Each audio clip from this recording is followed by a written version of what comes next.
Section 1. Chapter 1. In Timber Tangle. There's many a tale of adventure told, of heroes that do and dare, but here is a tale of adventure bold, of a goat, a crow, and a bear.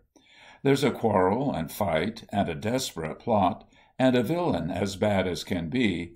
Oh, it is a tale worth talking about. Just read it yourself and see. A sudden gust of cold wind swept along the mountainside, and rattled the dry leaves and dead branches of some jack-oak bushes that stood at the entrance of a snug little cave.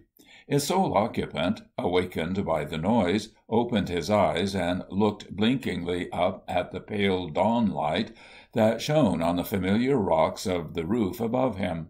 Once awake, he realized that he was thirsty and hungry, but he hated to get up. It would be so nice to have just a little more sleep. While the cave-dweller was deciding between the call of his stomach and his desire to sleep, a big blue jay, with feathers rumpled by the wind, lit on a rock at the cave entrance, and after peering within, called out, "Sleepy-head! Sleepy-head!" Then, as there was no response from the cave, he called again, "Get up, Wongo! The early bird catches the worm, and the early bear may catch the fat sheep." "That's all right about the early bird and the worm," growled the little bear angrily, "but a bird doesn't know much, and it served the silly worm right for getting up too early. He ought to get caught." Then Wongo got to his feet, and as the noisy blue jay flew away, he crawled sleepily out of the cave and ambled down a secret trail that led to the canyon below. Although the sun was not quite up on this eventful day, a pale dawn-light flooded the mountainside, causing the trees and bushes to look dim and ghostly. Wongo was in an ill temper. Hunger, thirst, and the desire to sleep, to say nothing of the wind that was bent on blowing his fur the wrong way, made him growl under his breath. And now he must go to the little stream that ran through the dark canyon far below and get a drink. And if he met any kind of an animal on the way that was good to eat, well, that animal had better look out for himself. Suddenly he stopped and sniffed the cool breeze that was now sweeping up from the gorge below. "Meat!" he ejaculated. "Fresh meat of the young calf!"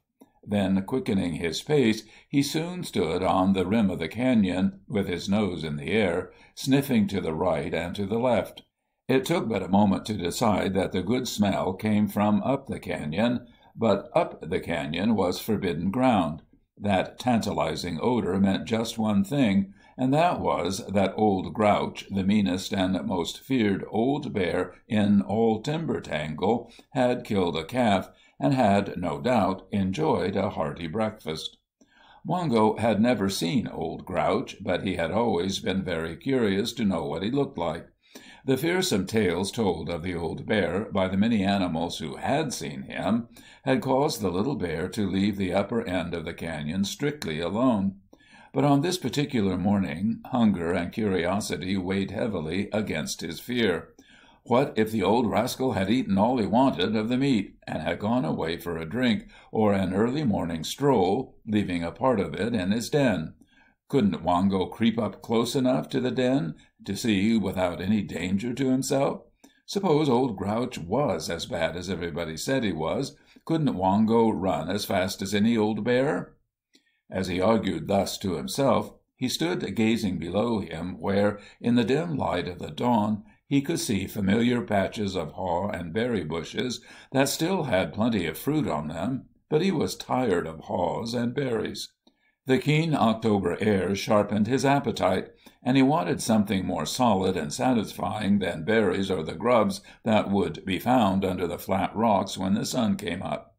Again Wongo took long sniffs of the air, and while caution told him to give Old Grouch a wide berth, appetite and curiosity got the upper hand, and he moved softly up the canyon toward the forbidden ground. More and more tempting grew the smell of the fresh meat, as he neared what his nose now told him must be Old Grouch's den. He stopped beside a thicket of jack-oaks, and, as the smell seemed to come from just beyond it, he slowly and carefully put his head through them that he might see. Suddenly there was a rush from behind, followed by a stinging blow on the head that sent him tumbling over and over down the hillside. Scrambling to his feet, he made off at top speed, catching a glimpse of the great black bear from over his shoulder as he ran. "I'll teach you to go snooping around my cave, you little fat thief!" shouted Old Grouch, as he glared after the fleeing Wongo. In mingled fear and rage, the young bear ran on as fast as he could, not stopping until he arrived at the little brook at the bottom of the canyon. Here he took a long drink, and while it cooled his temper somewhat, the cold water fairly splashed in his empty stomach. As the thought of the fresh meat still lingered in his mind, Wongo wondered if there might not be a stray sheep or two down on the plains near the canyon's mouth. Slowly returning to the rim of the gorge, he started disgustedly along a little trail that led toward the haw and berry bushes. But his thoughts were not of haws and berries. In the fall there was often the possibility of stealing a sheep, as the Navajo Indian women drove their flocks well up into the canyon for water at this season of the year. The thick underbrush caused the sheep to scatter in their passage up the canyon bed, thus giving any brave and cunning young bear a fine chance to make off with a nice meal of fresh mutton, provided his bravery and cunning were sufficient to outwit the Navajo dogs. Twice of late he had stolen a nice fat sheep from the scattered flocks, but on both occasions he had been assisted by his friend Caw the Crow. Caw had signaled to him from the top of a tall pine tree, where the sharp-eyed old bird could watch the movements of the dogs and could tell him where they were at any moment. As for the Indian women and boys who drove the sheep, he could watch them himself, as they were tall enough to be seen above the underbrush, and he had no difficulty in keeping out of their sight. A queer kind of an old bird was Caw, but a good friend, as many an occasion had proven. The old crow loved to tease the little bear, and Wongo always pretended to be indifferent to the teasing, yet he secretly liked Caw best when he was in a teasing mood, as on such occasions he frequently talked in rhyme, or recited some verses that amused Wongo very much. His first meeting with Caw had been a strange one, and he remembered quite clearly all that had taken place on that occasion. That was more than a year ago now, when Wongo, who at that time was scarcely more than a fat cub, was on his way home one evening. He had been ambling along through the quiet forest, and had chanced to pass the old stump of a hollow tree that had a great black hole near the bottom of it. Having been born with a great desire to inquire into all things, he suddenly wished to know just what it was like inside of that hole. He therefore walked up to the stump, and had just put his little nose inside, when he heard the most fearful squawking and croaking noise that seemed to come from high up on the stump itself. "Woof!" ejaculated Wongo as he jumped backward, his little eyes bulging with fright, and the short hair on his back standing up like porcupine quills. Stumbling backward for a dozen paces, he sat down upon his haunches and gazed wide-eyed up at the top of the stump. There sat a crow, who was laughing so hard his black wings were fluttering against his side. It was quite evident that it was he who had made the unearthly noise, and that he had simply shouted it down through the hollow stump. "Ha, ha!" cried the crow. "Well, I do declare, did ever one see such a curious bear? He's so filled with desire, both to peep and inquire, he'd poke his young nose anywhere." With growing anger and amazement, Wongo cried out, "You black old croaker, I suppose you think you're smart." At that the crow half fell, half flopped down to the top of a nearby bush, and having straightened his face into a more serious expression, said, "Don't add a hasty temper to your weakness of indulging in idle curiosity. I could not resist so rare a bit of fun. And besides," he added, "I taught you a valuable lesson, if you will only heed it, my young friend." "Young, indeed!" snapped Wongo, who was at that time very sensitive about his age. "Anyone can see that I am many times bigger than you, so must be much older." "Your size has nothing to do with your age," replied the Crow. "Listen while I tell you about the pebble and the sage." An old man walking o'er the strand picked a pebble from the sand. "I wish that I were small," sighed he, "for I would gay and youthful be." "Size has naught to do with age," said the pebble to the sage. "You're very old, one might remark, but I watched Noah build the ark." Seeing from the rather blank expression on Wongo's face that he had failed to understand the reference to Noah and the ark, the Crow continued more bluntly, "And thus, my friend, although you're big, so's a jackass or a pig. That I am small is very true, yet I am older far than you." "I knew old Silvertip, your father, long before you were born, and," he added thoughtfully, "I suppose you come by your desire to peep and pry honestly enough, as it was your father's weakness before you. Had he been less inquisitive, and had he taken my advice, he would not have been caught in the clumsy trap that proved his undoing." The fact that this old Crow had known his father caused Wongo's attitude toward him to change from one of anger to one of respect. He began to listen to the Crow's remarks with a more kindly feeling. "But to go back to the lesson I tried to teach you," continued Caw, "you should never poke your head inside a hollow tree. If a bobcat or a swarm of bees had been in that hole, they could have given you a lot of painful punishment before you could have said scat, and yet, when I come to think of it," he added, with a droll expression on his face, "I suppose you could make bees stand for you." "How could I?" asked Wongo. "I don't think I understand how I could make bees do anything except get after me." "Well," said the Crow, as he spread his wings for flight, "if I remember my alphabet lessons rightly, a B always stands for bear." "That's so," thought Wongo, as he watched Caw wing his slow flight into the darkening forest, and he turned homeward, resolved that as soon as he arrived he would ask his mother to tell him about Noah and the ark. But all this had happened the year before, and since that time the Crow had proven to be a delightful friend and companion. And now, on this cool October morning, the little bear wished that his friend Caw would happen along to tell him if he had seen any stray sheep wandering unguarded in the canyon below. At the thought of the recent encounter with Old Grouch, his hair bristled with anger, and as he walked down the little trail, hungry and disgruntled, he mumbled half aloud, "When I'm grown I'll whip Old Grouch, and I'll certainly give him such a good beating he will be glad to leave the country." Suddenly a familiar voice, that seemed to come from above him, remarked, "He who wins a fight does not always depend upon size, friend Wongo."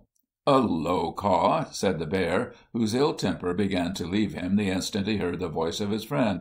"I was just thinking of you a moment ago, and when you spoke, I was wishing I were big enough to whip Old Grouch, and I'll surely do it when I am grown. I had a fight with the old black rascal a few minutes ago, but it wasn't a fair fight, for he hit me from behind, and I fell down a hill, and when I got up he was too far away for me to fight him. But I'll get even with him some day." "So you would grow more before attempting to punish the old enemy of the canyon, would you?" asked the Crow. Then, without waiting for Wongo to reply, he asked, "Did you ever hear the story about the terrible Turk?" "No, I haven't," said the bear. "What about him?" Clearing his throat, which at best was a bit husky, the Crow began.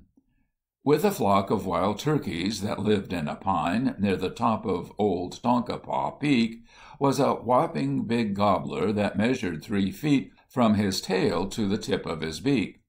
This conceited old turkey was greatly puffed up, even though he was too good to work. As he'd bullied and whipped all the gobblers around, he was known as the Terrible Turk. One night a strange gobbler flew up to the tree. He looked small in the yellow moonlight. There was something about him, just what I can't say, that would cause you to think he could fight. Well, the 2 gobblers fought, just as one might expect, and the Terrible Turk thought it fun when the fighting began. He remarked to the hens, "Watch me start this young bird on the run." Well, they fought all the night. 'Twas no everyday fight, but by the faint light of the dawn could be seen the young turkey high up on the tree, and the terrible Turk, he was gone. So remember, my friend, when you fight for a prize, that success does not always depend upon size. "Do you advise me to try to whip Old Grouch now?" asked Wongo. "Well, not in an actual fight with tooth and claw," drawled the Crow. "We sometimes have to fight with our wits, and there is usually more than one way to defeat an enemy. I myself have long wanted to get rid of that old troublemaker, and we may hit upon a plan. But hush!" he ejaculated in a lower tone. "There he goes now." "Where?" asked Wongo excitedly. "Down the other side of the canyon," replied Caw, "but you are not high enough up to see him. I saw the old thief steal a young calf last night, and I suppose he's eaten his fill and is now after a drink." "Yes," said Wongo, "I know about that calf meat, and—" He stopped suddenly, as he thought it might be best not to tell his friend why it was that he'd gotten into trouble with Old Grouch. "You're not hungry, are you, friend Wongo?" asked Caw, paying no heed to the little bear's sudden stop in his remark about the calf meat. "My hunger is all there is in me," said Wongo promptly. "I'm more than half starved." "Well," chuckled Caw, "I was thinking that you might take a short cut to Old Grouch's den right now, while I keep watch on him. I think you may find a pretty good feed beneath the big flat rock that is near the front of his cave. Keep an ear open for my call. I will let you know when he turns homeward." At the thought of his recent encounter with Old Grouch, Wongo hesitated for a moment, but he had great faith in Caw, and he must have something to eat. So he trotted away up the canyon as noiselessly as he could go. A half-hour later, just as he had finished the last bit of Grouch's hidden meat, he heard Caw's faint, far-away caw-caw of warning, and beat a hasty retreat around the mountainside. After putting a safe distance between himself and the den of Old Grouch, Wongo trotted down a slope through a ledge of flat rocks that projected high above a steep cut in the mountain. From this ledge he had often looked down over the sage-covered plains far below, and one spot in particular had always attracted his attention and aroused his ever-present curiosity. It was a tiny place, or so it seemed from the mountain, a place where Navajo Indians lived, and Caw had told him that it was made of mud-covered trees that were stood up together to make a kind of cave. But, of course, it could not be a real cave, for real caves must be made in rocks or dug into the earth. Often, as he looked down at this strange little house, a thin bluish cloud arose from the center of it, and when the wind was in the right direction, it brought to his nostrils odors of strange things good to eat. The Indian man-house always filled Wongo with wonder, and he desired more than anything else to go up to it and see just what it looked like close at hand. Once, when he had looked down upon it just at nightfall, he had seen something that shone red like a bit of the sun when it sinks in a summer haze. That shining red light was another very curious thing that he must know about, and he must see it up close. He would ask Caw about that bit of the sun that he had seen shining from the Indian man-house. Now that his stomach was filled, Wongo seemed to be filled with confidence also. The warm sun shone hot from the desert, its welcome rays adding to his feeling of comfort and self-assurance. Why should he have fear of the little place where lived the Navajos? Why fear anything? Tonight he would go down the mountain and visit the Indian man-house and see for himself just what it looked like. Nothing, aside from the dogs that he could outwit or run away from, could harm him. He knew that the Navajos would not so much as touch him. Had not his mother told him that they believed there was a witch, whatever that was, in every bear, and that if they harmed the bear, the witch thing would make great trouble come upon them? Neither his mother nor Caw the Crow seemed to know what a witch was, but that didn't matter, so long as it caused the Indians to have fear, and thus kept them from shooting their arrows into bears, as he had seen them shoot into deer and rabbits. Wongo had observed that when Indian arrows stuck into animals, they nearly always killed them.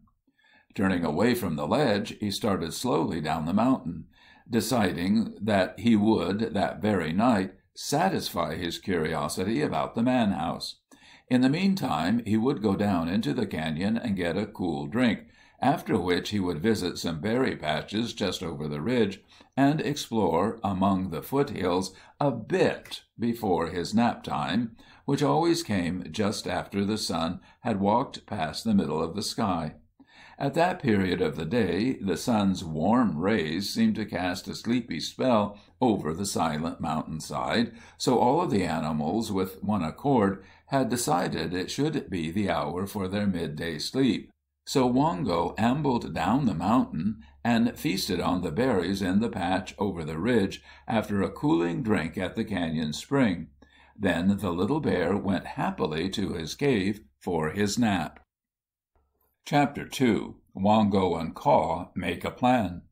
Nap time had come and gone, the long, warm afternoon hours had slipped away, and the sun was just wrapping itself up in a bed of pink and gold clouds that hung on the horizon, when Wongo started, somewhat cautiously, down the trail that led from the mountain through the foothills far below and on to the open plains.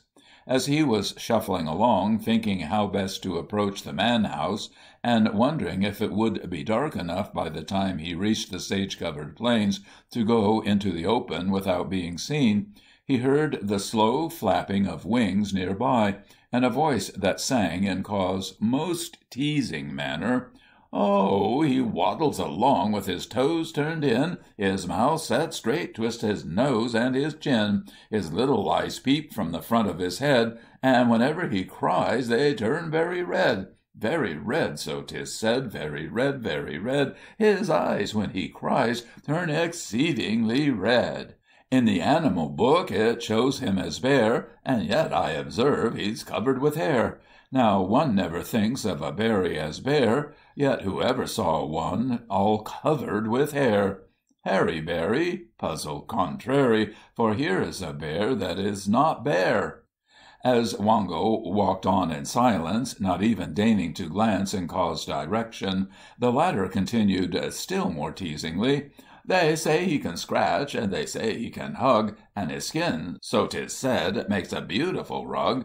His growl and his strength and his looks are his pride, yet none of these things are worth half of his hide. Hug a bear rug, a bug in a jug, his skin, so 'tis said, makes a beautiful rug." "That's enough of your poor rhyming wit," said Wongo, sitting down beside the trail. "That last string of words is too personal, and besides, your remarks about the rug makes me nervous." "Oh-ho, little bear, you must be in a nervous errand tonight, eh? By the by, I see that you are not headed toward home, and it nears the hour when all honest folk should be in their roosts." "Roosts!" ejaculated Wongo, with a disgusted grunt. "Do you think everybody roosts simply because you have to? A fox, or a wolf, or a bear would look well roosting out on the limb of a tree, now, wouldn't they?" he asked crossly. "That has no bearing whatever on what I said," replied Caw, "since I remarked that it was about time that all honest folk were on their roost. It is well that some of us can roost, and roost high, too, when certain night prowlers are into mischief." Ignoring Caw's teasing, Wongo suddenly asked, "What is the little red light that shines from the Indian man-house when it is dark at night? It's like a bit of the sun when it sinks red in the summer haze." "That is what they call fire," replied Caw, "and when they make it, a little blue cloud comes up out of it, and they call the cloud smoke." "Well, I want to see it up close," said Wongo. "So that's where Mr. Curiosity is going to-night, is it?" "How about your own curiosity?" asked Wongo. "It seems to me you have done a lot of prying yourself to have learned so much about fire and witch and the Indian man-house." "Well," said Caw, with a chuckle, "I have to investigate a lot of things simply that I may be able to answer the foolish questions of some of my ignorant friends. I was down there on a visit to the man-house myself to-day," he added, without giving Wongo time to say anything further about his curiosity, "and there is a squaw man at the hogan." "What is a squaw man?" asked Wongo, forgetting Caw's remarks about foolish questions. "Well, he's a white-skinned man who has an Indian wife. An Indian woman is called a squaw, so the man is called a squaw man. No men that have white skins believe in bear witches, and they like to kill bears, and they kill things with a long stick that shines, and it spits smoke with a loud noise, and it shoots a small heavy thing straight at the animal or bird that it points at. They call the bright stick a gun, and it is surely more to be feared than bows and arrows. You may see an arrow coming, but you can't see the little thing that the gun stick sends out." "Whee!" exclaimed Wongo, his little eyes growing wide with mingled interest and fear. "Yes," replied the old crow, "I've seen this squaw man before. Met him some years ago, way over on the other side of the two ranges, and he certainly can shoot straight with that gun thing, as the loss of one of my best tail feathers bears witness. And I was flying some at the time, too. I didn't get but a few grains of his old corn. But no matter about that now," he said, coming back to the subject in hand, "for I must tell you more about what I saw to-day. This squaw man came to the Indian man-house yesterday with horses tied to a big thing that moves over the ground without walking." "Snake?" asked Wongo. "No," snapped Caw. "Don't interrupt me with silly questions. The thing has 4 round things beneath, where its legs ought to be, and they roll over and over when the horses walk. The man calls it by the name of wagon. On top of it is a thing he calls a cage. It has 4 sides, and each side is like a row of little trees that have grown very close together, only you couldn't get through the little trees on the cage thing, as they are fastened into a floor space and into a strong top that is called a roof. I heard him explain it all to the Indians." "What is it for?" asked Wongo. "Well, the squaw man told the Indian men that something or somebody called a show wants him to catch a bear, and not kill it, but put it inside of the cage thing. Then the Indian men laughed, and some looked afraid.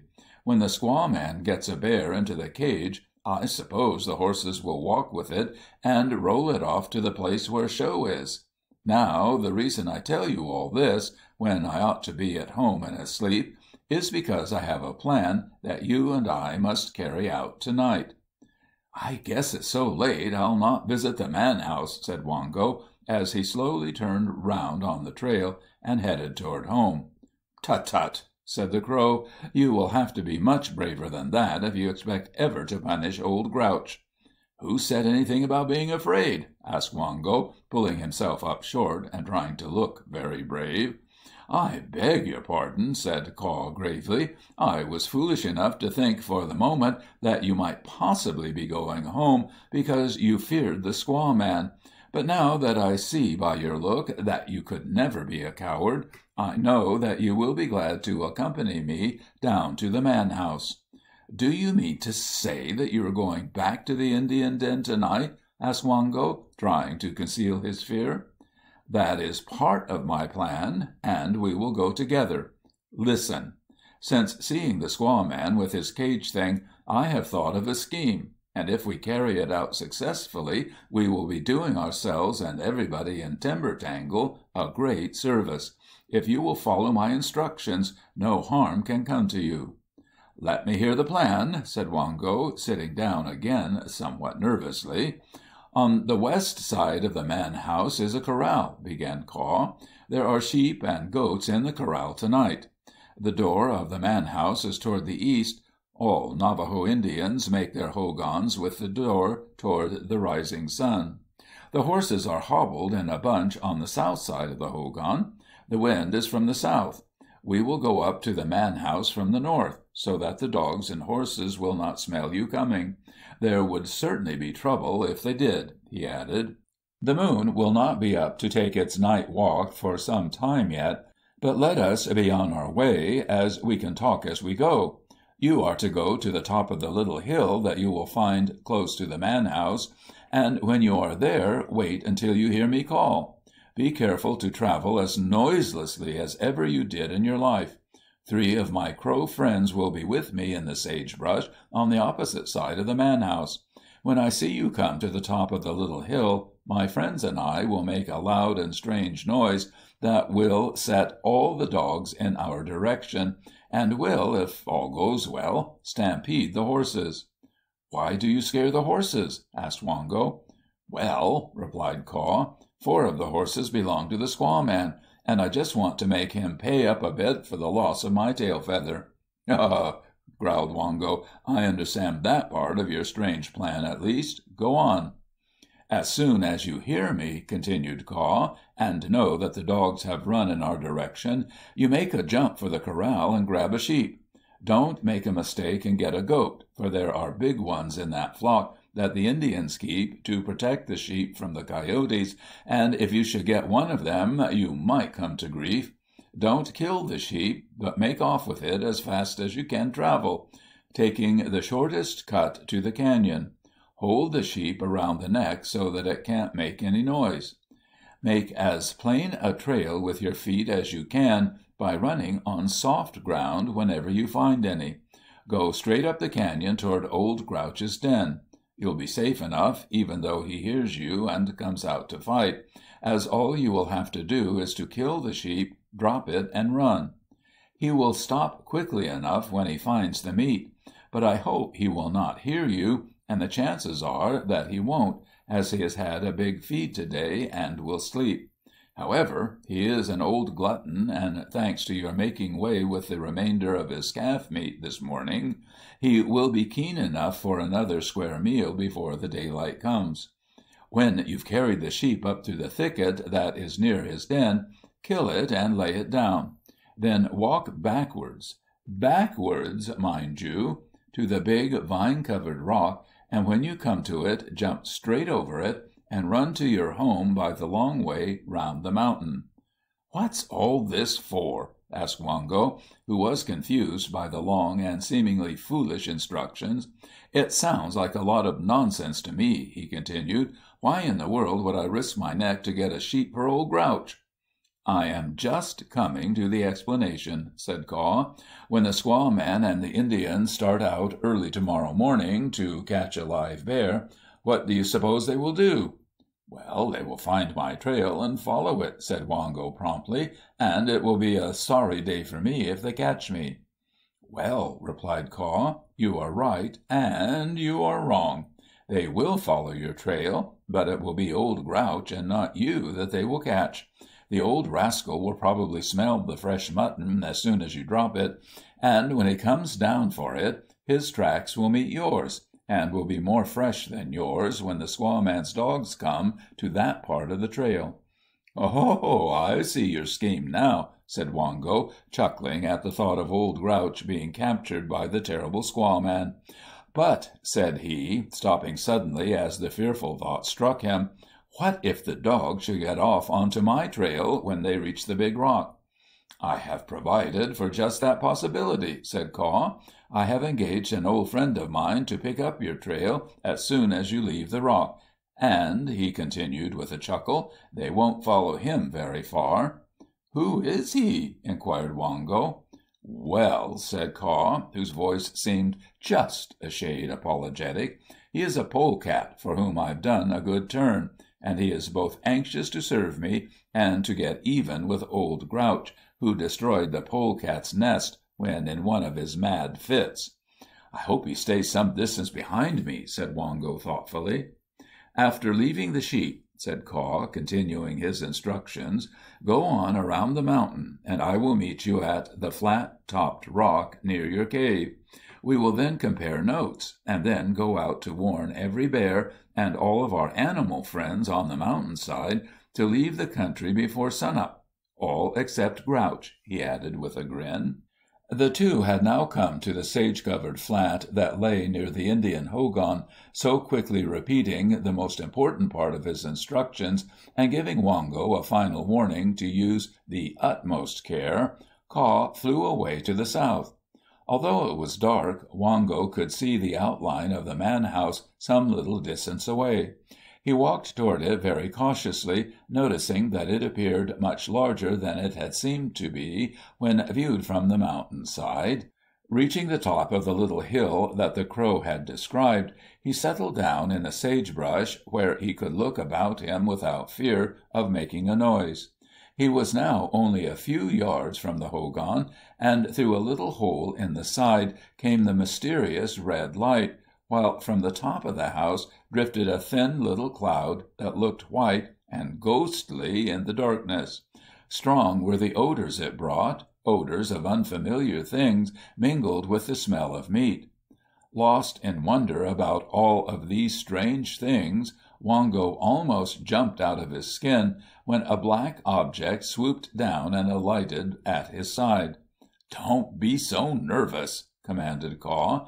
"The dogs are all on the other side. I came over to tell you that you will have time to go up to that hole, through which the firelight is showing, and have a look inside the man-house, if you will go with care. Keep your wits about you, and your ears open. I will start the big noise in a very short time," he added, as he flew noiselessly away. End of Part 1, Section 1.